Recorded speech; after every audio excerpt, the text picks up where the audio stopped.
দেখো এখানে একটা কোশ্চেন দিয়েছে, বলছে the average weight of 10 workers travelling in a boat is increased by 2.8 KG when one of the workers whose weight 58 KG is replaced by a new worker, find the weight of the new worker.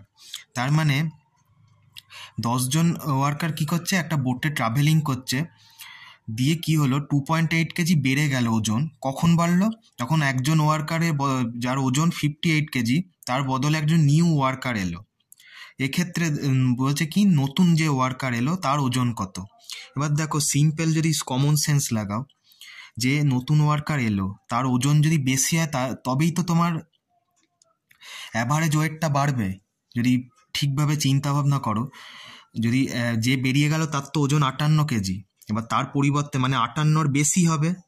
যে ধরো 58 KG বেরিয়ে গেল তার থেকে বেশি ওজন নিয়ে ধরো সেই গ্রুপে যদি অ্যাড হয় তবে গিয়েই তার তো অ্যাভারেজ ওয়েটটা বাড়বে, নাহলে তো বাড়বে না অ্যাভারেজ ওয়েটটা।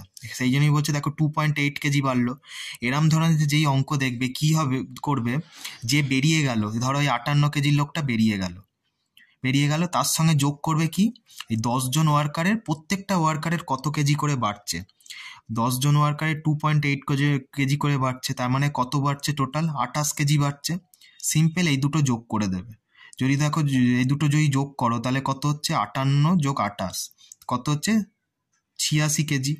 সিম্পল এইটুকুনি করবো, তার মানে অপশান এ এটাই এর কারেক্ট অ্যান্সার।